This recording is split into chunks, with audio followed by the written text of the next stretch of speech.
الحمد لله وكفى وسلام على عباده الذين اصطفى أما بعد فأعوذ بالله من الشيطان الرجيم بسم الله الرحمن الرحيم ولكل أمة جعلنا منسكا ليذكروا اسم الله على ما رزقهم من بهيمة الأنعام فإلهكم إله واحد وله أسلموا وبشر المخبتين وقال تعالى لن ينال الله لحومها ولا دماؤها ولكن يناله التقوى منكم كذلك سخرها لكم لتكبروا الله على ما هداكم وبشر المحسنين صدق اللہ العظیم۔ میرے محترم دوستوں، میرے بھائیوں، ماہ ذو الحجہ کا مہینہ شروع ہو چکا ہے۔ گزشتہ درس میں ماہ ذو الحجہ کے ابتدائی 10 دنوں کے فضائل آپ حضرات کی خدمت میں عرض کیے گئے تھے، اور اس مہینے میں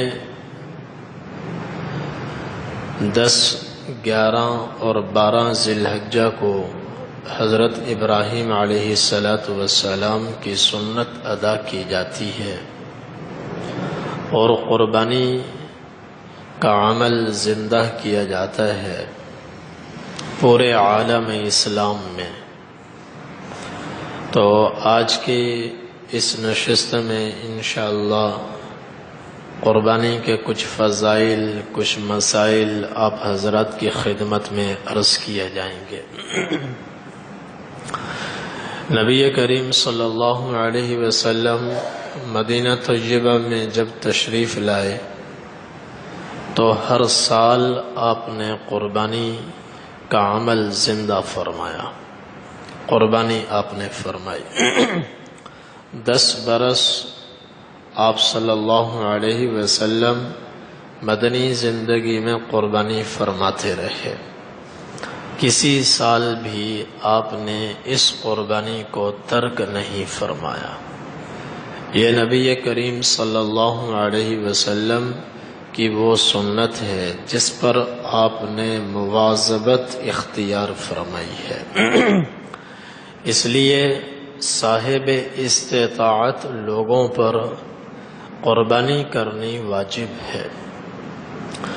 اور چونکہ صرف یہاں عمل نہیں ہے بلکہ قربانی کے ترک پر آپ صلی اللہ علیہ وسلم نے وعید بھی سنائی ہے، جو اس بات کی دلیل ہے کہ صاحب استطاعت لوگوں پر قربانی کرنی واجب ہے۔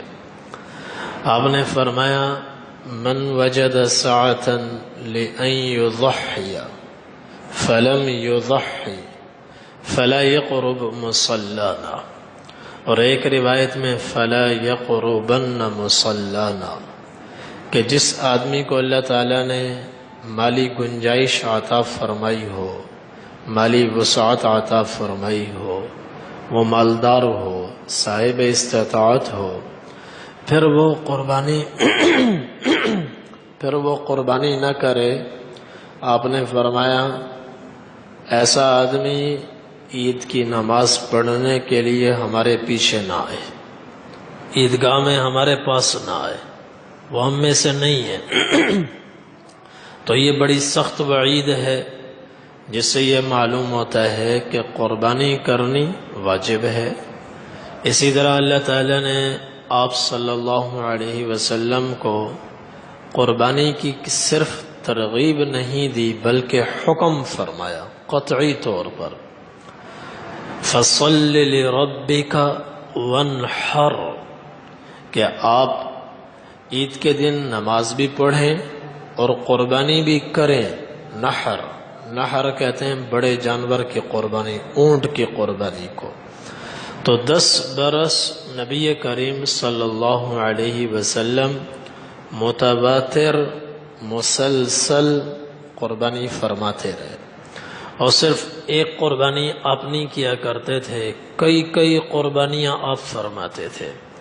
حضرت انس رضی اللہ تعالی عنہ سے صحیح بخاری اور صحیح مسلم میں مروی ہے، فرماتے ہیں ضحى رسول اللہ صلی اللہ علیہ وسلم بکبشین اقرانین املحین ذبحہما بیدہ وسمى وکبر، کہ نبی کریم صلی اللہ علیہ وسلم عید گاہ میں 2 جانور قربان کیا کرتے تھے، اور وہ الفاظ سننے کے قابل ہیں۔ صرف ایسی قربانی نہیں ہوتی تھی، بلکہ حضور صلی اللہ علیہ وسلم خوبصورت جانور اللہ کے نام پر ذبح فرماتے تھے۔ وہ جانور کے صحابہ نے اس کے کلر بھی بیان کیے ہیں، اس کی رنگت بتائی ہے، اس کی کیفیت بتائی ہے۔ کیسے تھے؟ کبشین 2 مینڈھے، اقرانین جن کے سینگ بھی تھے، سینگ سے جانور خوبصورت ہوتا ہے، اور املحین اس کے اندر سفید اور سیاہی دونوں رنگ تھے، کچھ سفید تھا کچھ سیاہ تھا۔ کہاں سفید تھا کہاں سیاہ تھا اس کی تفصیل ایک اور حدیث میں۔ ذبحہما بیدہ، آپ یہ دونوں جانور اپنے ہاتھ سے ذبح فرماتے تھے۔ وسمى وکبر، بسم اللہ اللہ اکبر کہہ کر ذبح فرماتے۔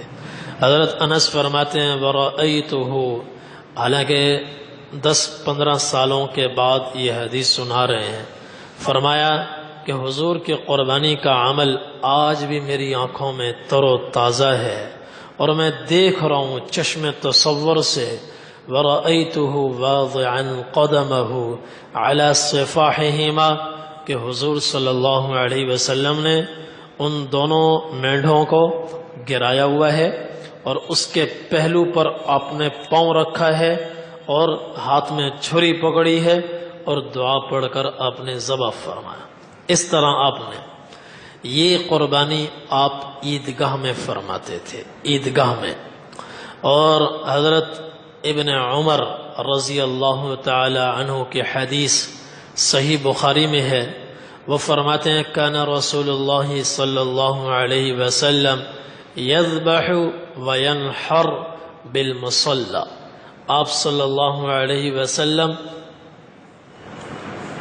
چھوٹا جانور بھی ذبح فرماتے اور اونٹ کی بھی قربانی فرماتے۔ اونٹ کی قربانی بھی عیدگاہ میں ہوتی، اور چھوٹے جانور کی قربانی بھی عیدگاہ میں ہوتی۔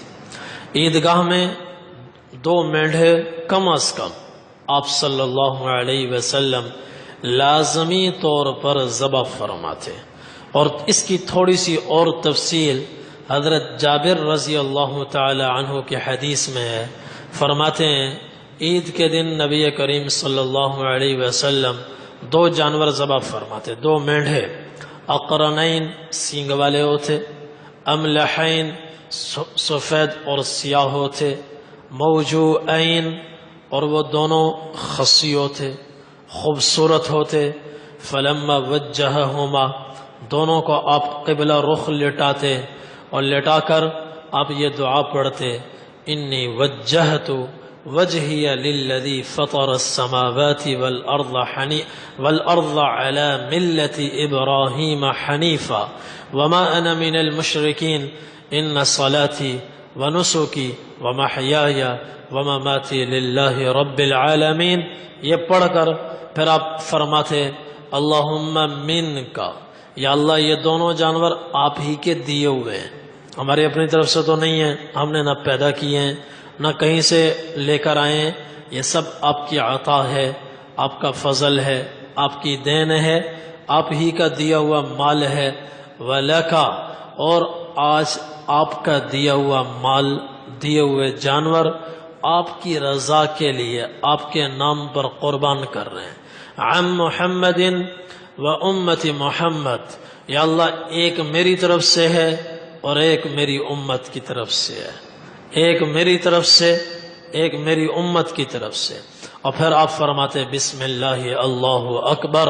اور حضرت جابر فرماتے ہیں کبھی حضور صلی اللہ علیہ وسلم 2 مینڈھے عیدگاہ میں ذبح فرماتے اور یہ فرماتے اللہم ھذا منی، ایک کے گردن پر چھری پھیرتے دعائیں پڑھ کر آپ فرماتے یا اللہ یہ میری طرف سے قبول فرما.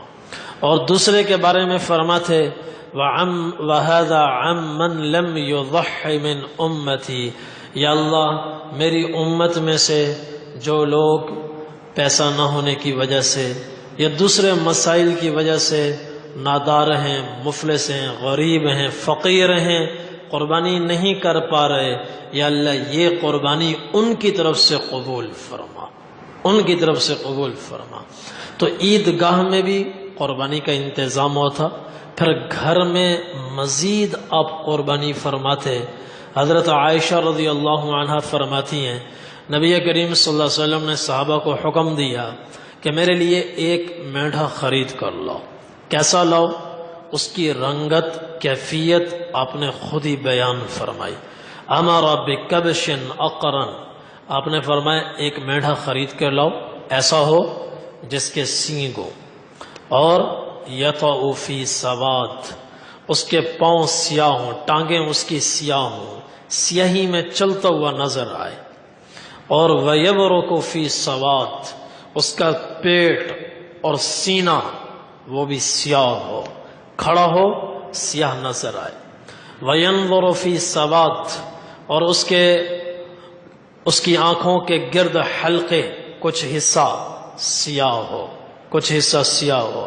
اور حضرت ابو سعید خدری رضی اللہ عنہ کی حدیث میں یہ اضافہ ہے، فرماتے ہیں وَيَأْكُلُ فِي سَوَادٍ، اس کا منہ یہ تھوڑا سا حصہ یہ بھی سیاہ ہو، باقی حصہ اس کا سفید ہو.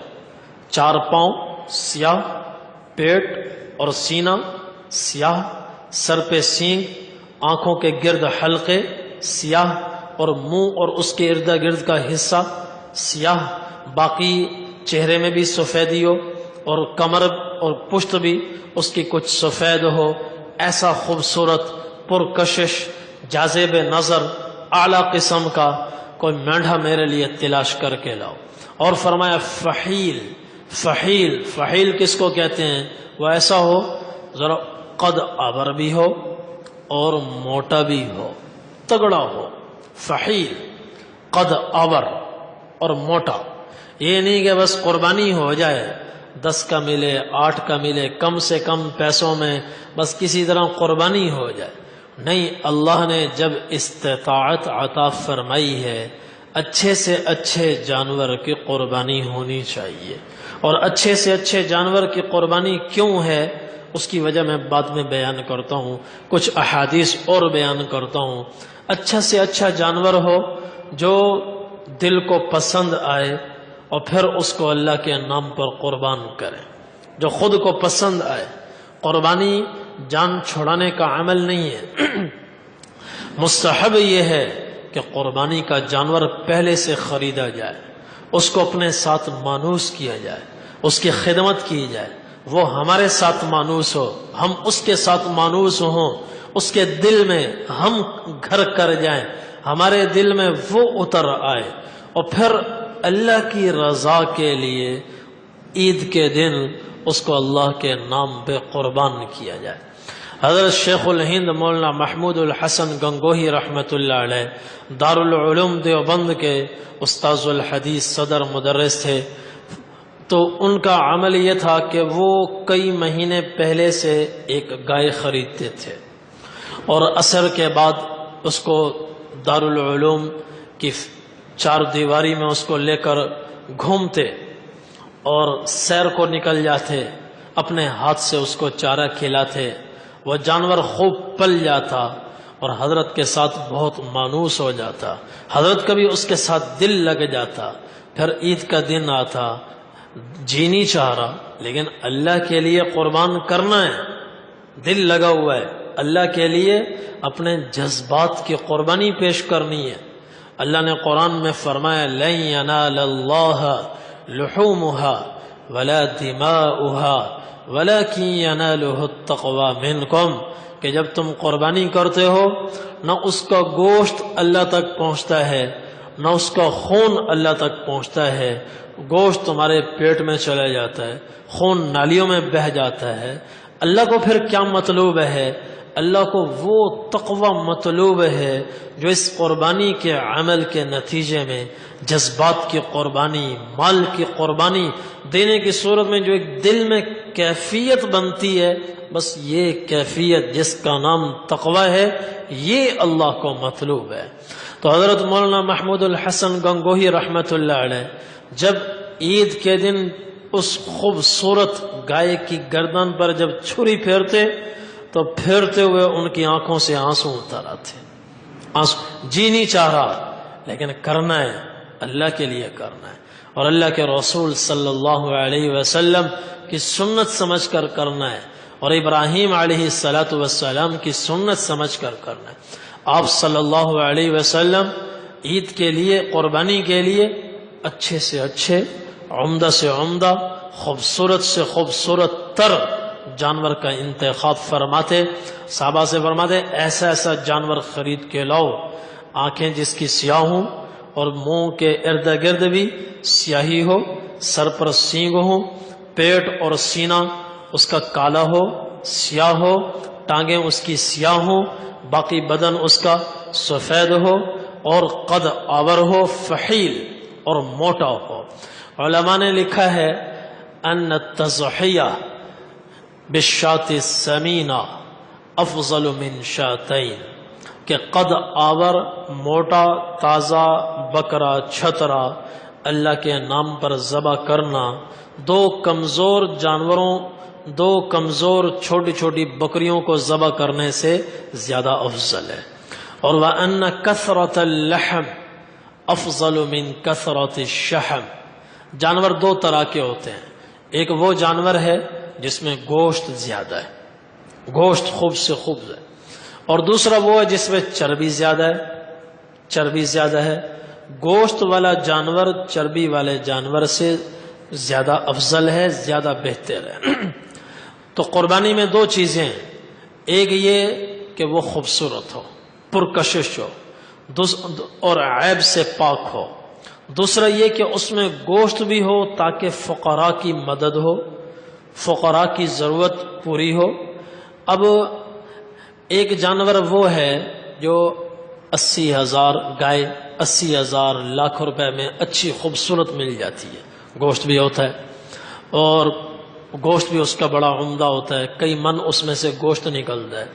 دوسرا وہ ہے جو 20-20 لاکھ میں ہوتا ہے، اس کو پالنے والے، فارم ہاؤس والے اتنا کھلا دیتے ہیں، پلا دیتے ہیں کہ اس کے اندر چربی آ جاتی ہے اور چلنا پھرنا اس کے لیے مشکل ہو جاتا ہے، وہ خود اپنی زندگی سے تنگ ہوتا ہے۔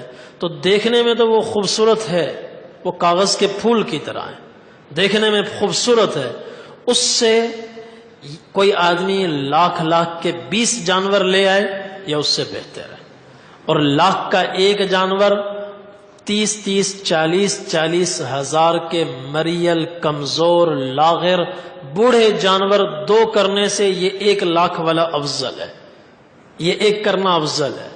ایسا ہو جو طاقتور ہو اور سبک رفتار ہو، اپنی زندگی سے تنگ نہ ہو، دیکھنے میں خوبصورت بھی نظر آئے اور اس میں گوشت بھی خوب ہو، دل کو بھی بھائے، ایسا جانور اللہ کے نام پر قربان کرنا چاہیے۔ صحابہ نے عرض کیا یا رسول اللہ ما هذه الاضاحی، یہ قربانی کا کیا فلسفہ ہے، قربانی کیوں کی جاتی ہے؟ نبی کریم صلی اللہ علیہ وسلم نے ارشاد فرمایا سنت ابیکم ابراہیم، تمہارے جد امجد حضرت ابراہیم علیہ السلام کی سنت ہے، اس لیے تمہیں قربانی کرنے کا حکم ہے۔ عرض کیا فما لنا فیہا یا رسول اللہ کے رسول، ان کی قربانی ہے، ہم زندہ کریں، ہمیں کچھ ملے گا کہ نہیں ملے گا؟ نبی کریم صلی اللہ علیہ وسلم نے فرمایا بکل شعرۃ حسنہ، ایک ایک بال پر اللہ تمہیں نوازیں گے، ایک ایک بال پر اللہ تعالیٰ تمہیں اجر و ثواب عطا فرمائیں گے، نیکیاں عطا فرمائیں گے، ایک ایک بال۔ عرض کیا فصوف یا رسول اللہ، اللہ کے رسول قربانی کے جانور صرف گائے اور بکرے نہیں ہوتے، دمبے بھی تو ہوتے ہیں، جس پہ بال نہیں ہوتے، اس پہ اون ہوتی ہے، اس پہ کیا ملے گا؟ آپ نے فرمایا بِكُلِّ شَعْرَةٍ مِّنَ الصُّوفِ حَسَنَةٌ، اون کے ہر بال کے بدلے بھی اللہ تبارک و تعالی تمہیں اجر و ثواب عطا فرمائیں گے۔ اور ایک روایت میں نبی کریم صلی اللہ علیہ وسلم نے فرمایا ما عمل ابن آدم من عمل یوم النحر احب الی اللہ من احراق الدم، قربانی کے 3 دنوں میں انسان کے تمام اعمال میں اللہ کے نزدیک سب سے افضل عمل جانور کا اللہ کے نام پر خون بہانا، جانور کو اللہ کے نام پہ قربان کرنا، یہ زندگی اللہ کے نام پہ قربان کرنا، جان اللہ کے نام پہ قربان کرنا، ان 3 دنوں میں سب سے افضل اور اللہ کے ہاں سب سے محبوب ترین عمل ہے، محبوب ترین عمل۔ قربانی کے دنوں میں ایک آدمی 10 لاکھ روپے غربا میں تقسیم کر دے اور ایک آدمی بکرا ذبح کرے، اس کا ثواب زیادہ ہے، اس کا ثواب زیادہ ہے۔ قربانی کے 3 دنوں میں ہر عمل سے بڑھ کر جانور کا خون بہانا اور اللہ کے نام پہ قربان کرنا یہ سب سے افضل عمل ہے۔ نبی کریم صلی اللہ علیہ وسلم نے حجۃ الوداع میں عید کے دن ایک بکرے کی قربانی کافی تھی۔ اونٹ میں 7 حصے ہوتے ہیں، 7 حصے، البقرۃ عن 7 والجزور عن 7، گائے میں بھی حضور نے فرمایا 7 حصے، اونٹ میں بھی 7 حصے، ایک حصہ کافی تھا، لیکن اس کے باوجود نبی کریم صلی اللہ علیہ وسلم نے حجۃ الوداع میں 63 اونٹ اپنے دست مبارک سے ذبح فرمائے اور اسی پر اکتفا نہیں کیا، پھر 37 اونٹ حضرت علی رضی اللہ عنہ کے حوالے کیے، فرمایا یہ تم ذبح کرو۔ 100 اونٹ نبی کریم صلی اللہ علیہ وسلم نے ذبح فرمایا۔ صحابہ فرماتے ہیں ہم نے اس دن عجیب تماشا دیکھا اونٹوں کا کہ 5-5 6-6 اونٹ لائے جاتے تھے۔ شروع میں وہ دور کھڑے ہوئے تھے، آرام سے چلتے ہوئے آتے، جیسے ہی ان کی نظر حضور صلی اللہ علیہ وسلم پر پڑتی، ہاتھ میں چھری ہے، چھری دیکھ کے جانور بھاگ جاتا ہے۔ وہ 5-5 6-6 اونٹ حضور کو دیکھتے تو لانے والوں سے رسے توڑوا کر بھاگتے ہوئے آتے حضور کی طرف۔ ہر ایک کی کوشش ہوتی کہ پہلے میں ذبح ہو جاؤں، پہلے میں ذبح ہو جاؤں۔ بِأَيَّتِهِنَّ يَزْدَلِفْنَا بِأَيَّتِهِنَّ يَبْدَأْ، ہر ایک کی کوشش تھی کہ پہلے میں ذبح ہو جاؤں، میں ذبح ہو جاؤں۔ اونٹ بھی حضور کے ہاتھوں ذبح ہونا اپنے لیے سعادت سمجھتے تھے۔ ہم سے تو ایک مرغی نہیں پکڑی، مہمان ہو جاتے ہیں دیہاتوں میں، تو ایک مرغی کو پکڑنے کے لیے وہ پورا گاؤں بندے کو دوڑاتی ہے، ایک مرغی، جانور چھوٹ جاتے ہیں۔ اور یہاں عجیب معاملہ، 63 اونٹ آپ نے ذبح فرمائے، 37 اونٹ حضرت علی رضی اللہ عنہ نے ذبح فرمائے۔ اور پھر صحابی فرماتے ہیں فَتَكَلَّمَ بِكَلِمَةٍ لَمْ أَفْهَمْهَا، کوئی ایک بات حضور صلی اللہ علیہ وسلم نے آہستہ ارشاد فرمائی، میری سمجھ میں نہ آئی کہ ابھی حضور کی زبان سے کیا کلمہ نکلا ہے، کون سی بات نکلی ہے۔ میں دوڑ کر قریب کھڑے ہوئے ایک صحابی کے پاس گیا، میں نے کہا ابھی حضور صلی اللہ علیہ وسلم نے کیا کہا ہے، میں تو نہیں سمجھا، تم سمجھے ہو تو بتا دو۔ اس نے کہا حضور نے فرمایا من شاء اقتطع، آپ نے فرمایا کہ میں نے تو جانور ذبح کر دیے، جس کے جی میں آئے جتنا گوشت اٹھانا چاہے اٹھا کر لے جائے، میری طرف سے عام اجازت ہے۔ آپ نے عام اجازت دے دی، جو جتنا گوشت اٹھا سکتا ہے اٹھا کر لے جائے۔ اور پھر آپ نے صحابہ سے فرمایا کہ بھائی ایک دیگ چڑھاؤ اور 100 اونٹ ہیں، ہر اونٹ کے گوشت کا ایک ٹکڑا لے کر اس دیگ میں ڈالو۔ تو ایک ہی دیگ کے اندر 100 اونٹ کا کچھ نہ کچھ گوشت شامل ہو گیا۔ تو وہ دیگ تیار ہوئی، گوشت پکا آپ صلی اللہ علیہ وسلم کی خدمت میں پیش کیا گیا. آپ نے گوشت تناول فرمایا اور اس کا شوربہ بھی پیا.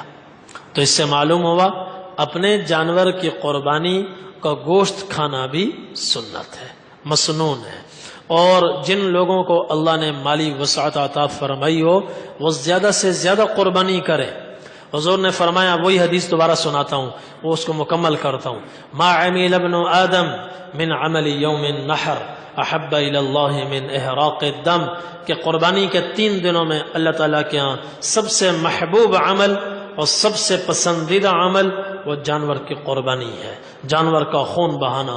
فرمایا اما انه یأتی یوم القیامہ بقرونها واشعارها وظلافها، قیامت کے دن اس جانور کو اللہ کی بارگاہ میں پیش کیا جائے گا. اس کا خون بھی آئے گا، اس کی کھال، اس کی بال، اس کے کھر، سب اللہ کی بارگاہ میں پیش کیے جائیں گے اور ان کو تولا جائے گا.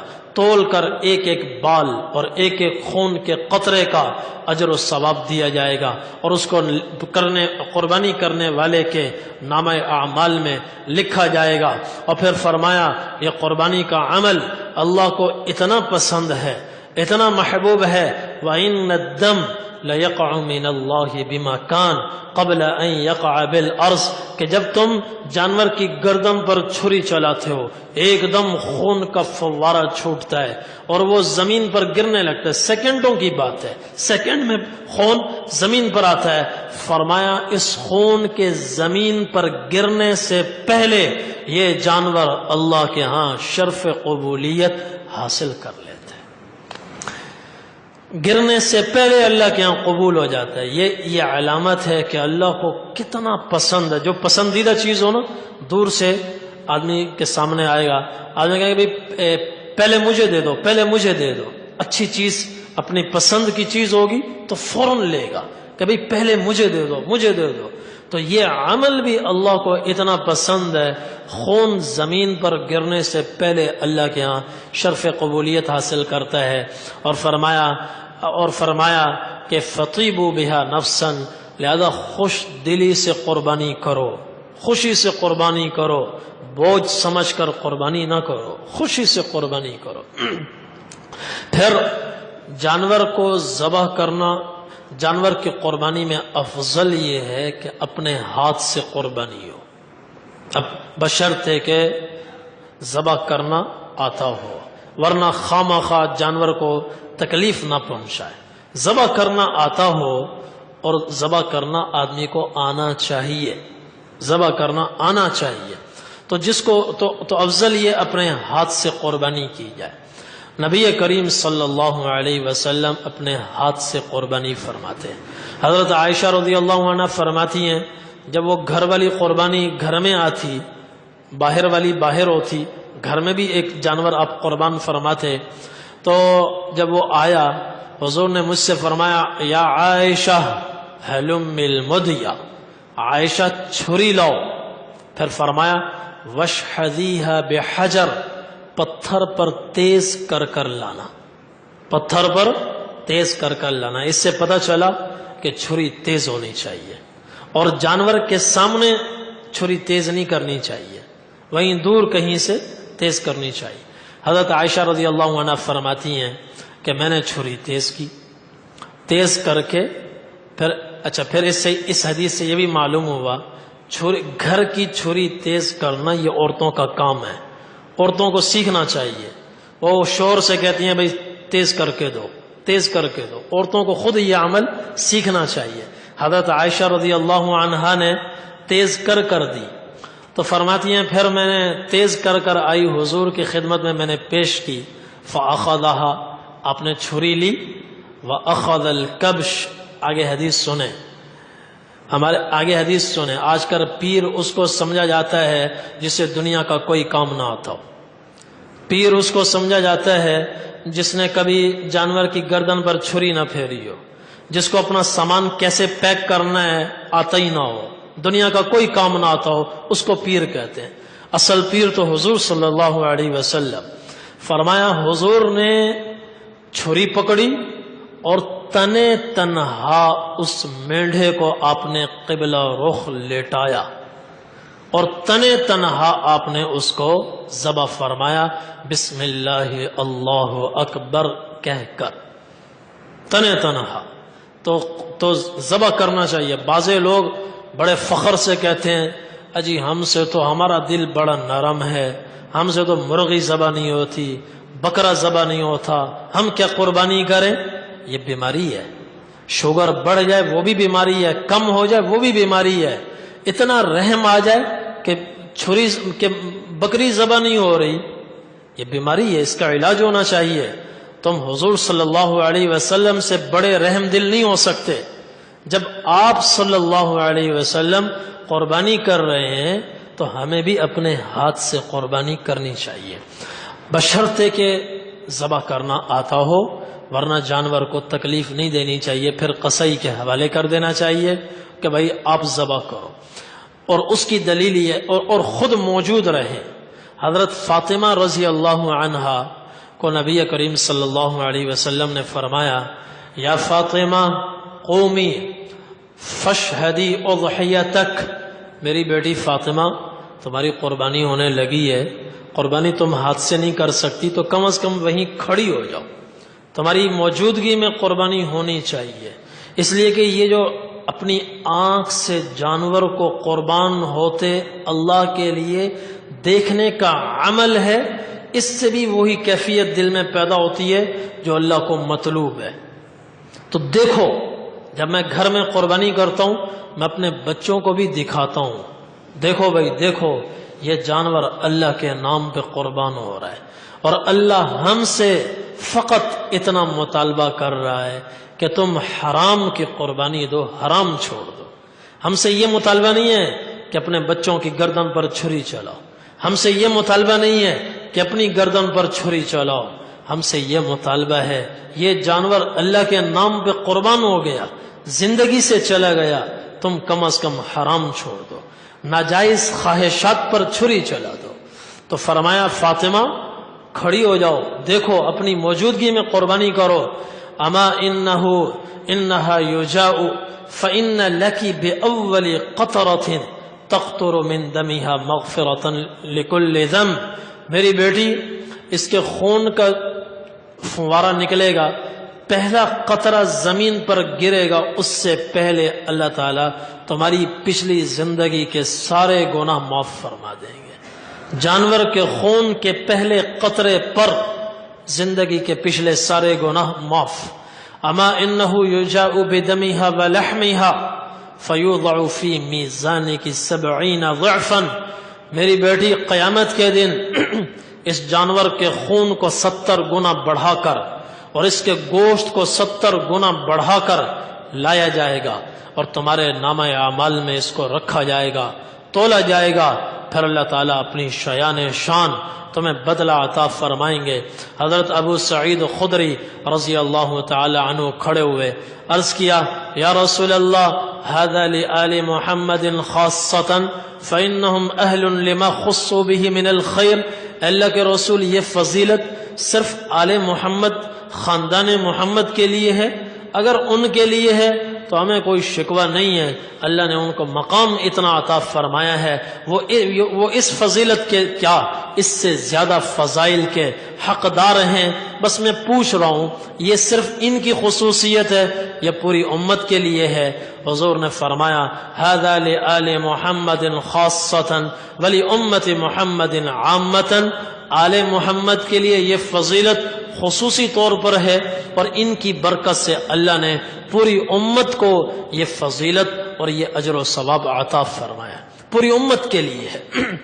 اور پھر حضور نے فرمایا جب جانور خریدو، امرنا رسول اللہ صلی اللہ علیہ وسلم ان نستشرف العین والاذن، خاص طور پر اس کی آنکھوں کو کانوں کو چیک کر لیں، کان کٹا ہوا نہ ہو، آنکھ سے وہ معذور نہ ہو، نظر اس کی کمزور نہ ہو، آنکھ بھی صحیح ہو، کان بھی صحیح ہو، اور باقی پورا وجود بھی اس کا صحیح ہو۔ وَأَلَّا نُضَحِّيَ، زمانے جاہلیت میں لوگ جانور کے کان کاٹتے تھے مختلف طریقوں سے، پھر بتوں کے نام ان کو وقف کر دیتے تھے، بتوں کے نام چھوڑ دیتے تھے۔ آپ نے فرمایا اللہ نضحی بمقابلہ، ایسے جانور کی قربانی نہ کرو جس کا کان آگے سے کٹا ہوا ہو، ولا مدابرہ، جس کا کان پیچھے سے کٹا ہوا ہو، ولا شرقا، جس کا کان درمیان سے چرا ہوا ہو، ولا خرقا، جس کے کان میں سوراخ ہو، ایسا جانور قربان نہ کرو۔ ایک صحابی نے پوچھا یا رسول اللہ ماذا یتقى من الضحایا، کن جانوروں کی قربانی نہیں ہوتی، کن جانوروں کی قربانی کرنی صحیح نہیں ہے، کون سے معذور، ایسے بیمار جانور، معذور جانور کہ اس کی قربانی نہیں ہو سکتی؟ آپ نے فرمایا العوراء البین عبرها، وہ جانور جو آنکھ سے کانا ہو، اندھا ہو، اس کو کچھ نظر ہی نہ آتا ہو، ایک تہائی روشنی، آنکھوں کی روشنی اس کی جا چکی ہو، اس کی قربانی کرنی صحیح نہیں ہے۔ والمریضہ التي البین مرضها، بیمار مریل، جس کا مرض بالکل واضح ہو، بالکل بیمار نظر آئے، دور سے دیکھنے سے عام آدمی کو بھی پتہ چلے یہ انتہائی بیمار ہے، اس کی بھی قربانی صحیح نہیں ہے۔ والعرجاء البین عرجها، اور جو جانور لنگڑا ہو، 3 پاؤں پہ چلتا ہے، چوتھا پاؤں اس کا لنگڑا ہے، چوتھے پہ بالکل سہارا ہی نہیں لیتا، چلتا ہی نہیں ہے، اس کو تو قربانی جائز ہی نہیں ہے۔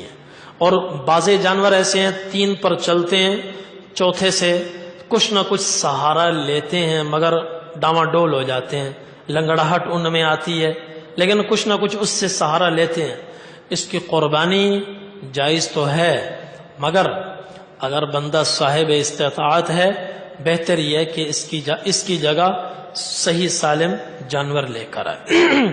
اور اسی طرح فرمایا والعجفاء التي لا تنقی، ایسا جانور جو اتنا کمزور ہو، لاغر ہو، نحیف ہو کہ اس کی ہڈیوں کے اندر کا گودا خشک ہو چکا ہو، مریل قسم کا جانور، ہڈیوں کا ڈھانچہ بنا ہوا ہے، فرمایا اس کی بھی قربانی کرنی صحیح نہیں ہے۔ خوبصورت ہو، طاقتور ہو، تگڑا ہو، صحیح سالم ہو، اس کی قربانی اللہ کے نام پر کرنی چاہیے۔ اور صاحب، ایک مسئلہ بیان کر دیتا ہوں، صاحب استطاعت کون ہے، کس پر قربانی واجب ہے؟ جس آدمی کے پاس 52.5 تولہ چاندی یا اس کی قیمت ہو، آج کل چاندی 11,500 روپے کی آ رہی ہے، تقریباً 11,500 روپے تولہ ہے، اس کو ضرب دے دیں 52.5 کے ساتھ، یہ کوئی 60-65 ہزار کے درمیان رقم بنتی ہے۔ اتنی مالیت کسی آدمی کے پاس ہو، نقد رقم کی صورت میں ہو، یا چاندی کی صورت میں ہو، یا سونے کی صورت میں ہو، یا سامان تجارت کی صورت میں ہو، یا زائد از ضرورت فاضل ساز و سامان کی صورت میں ہو، یہ مالیت کسی بھی شکل میں ہو، کچھ پیسے ہوں، کچھ سونا ہے، کچھ سامان تجارت ہے، کچھ زائد از ضرورت سامان ہے، ان سب کو جمع کرو تو اس کی مجموعی مالیت 52.5 تولہ چاندی کی قیمت تک پہنچ جاتی ہے۔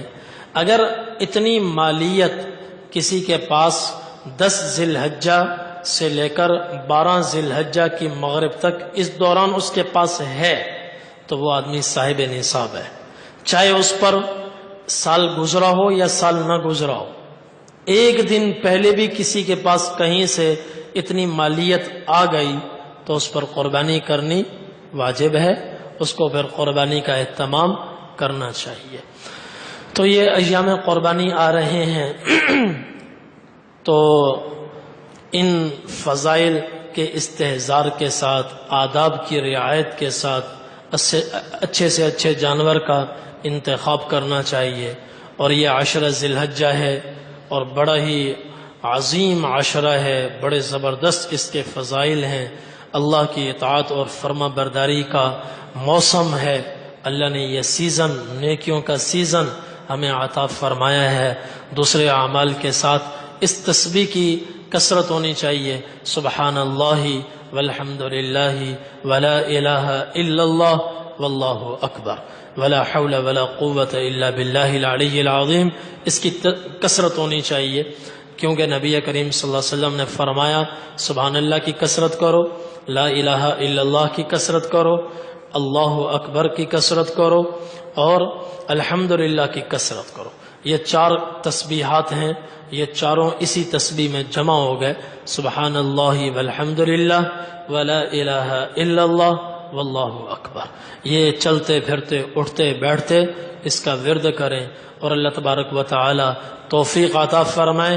تو روزوں کا بھی اہتمام ہونا چاہیے، ایک روزہ 1 سال کے برابر ہے، اور اللہ تعالیٰ توفیق عطا فرمائے، خاص طور پر ان دنوں میں تہجد کا بھی اہتمام فرمائے۔ 1 رات کی شب بیداری شب قدر کے برابر ہے، شب قدر کے برابر ہے۔ یہ راتیں بڑی عظیم راتیں ہیں، اللہ نے ان راتوں کی قسم کھائی ہے، والفجر ولیال عشر، 10 راتوں کی اللہ نے قسمیں کھائی ہیں، یہ 10 راتیں ذی الحجہ کی راتیں، تو اس لیے دن بھی بڑے عظیم ہیں۔ اور شیخ سعود رحمۃ اللہ علیہ فرماتے ہیں ان العظیم لا یقسم الا بالعظیم، اللہ عظیم ہے، جس چیز کی قسم کھاتے ہیں وہ بھی عظیم ہوتی ہے۔